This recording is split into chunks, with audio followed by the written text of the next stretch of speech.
একটি কথা আপনারা বিশ্বাস করবেন কিনা জানি না, যে পরিবারে ভাইয়ে ভাইয়ে মিল থাকে না সে পরিবার ধ্বংস হয়ে যায়। সে পরিবার কখনোই সুখের মুখ দেখে না। আর যে পরিবারে ভাইয়ে ভাইয়ে মিল থাকে সেই পরিবার কখনোই বাইরের শত্রুরা কোনো ক্ষতি করতে পারে না।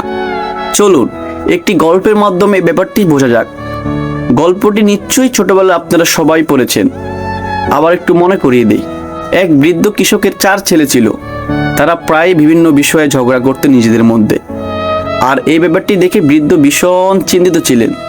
তখন তিনি চিন্তা করলেন কিভাবে তার 4 ছেলেকে একটি শিক্ষা দেওয়া যায়। তো উনি একদিন তার সেই 4 ছেলেকে ডেকেই পাঠালেন। সবাই আসার পরে সবার হাতে একটি করে লাঠি দিলেন এবং বললেন, তোমাদের হাতের লাঠিগুলো আমাকে ভেঙে দেখাও।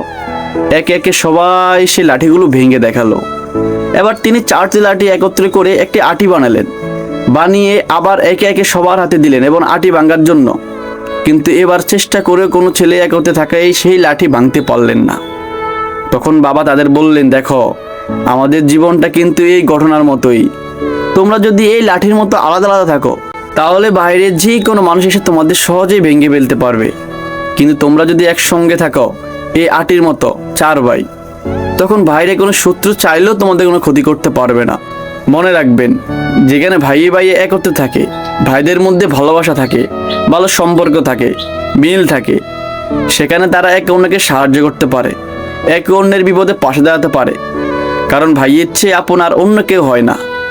তাই বাইরের শত্রুরা চাইলেও তাদের পরিবারের কোনো ক্ষতি করতে পারে না, কারণ তারা একত্রে থাকে। কথায় আছে না, ঐক্যই বল। তাই যদি আপনার ভাইদের সাথে আপনার মনোমালিন্য থাকে, এই জিনিসগুলো মিটিয়ে নেবেন এবং সবসময় ভাইয়ে ভাইয়ে ভালো সম্পর্ক রাখার চেষ্টা করবেন। আজকের এই ভিডিওটি কেমন লাগলো কমেন্ট করে জানাবেন।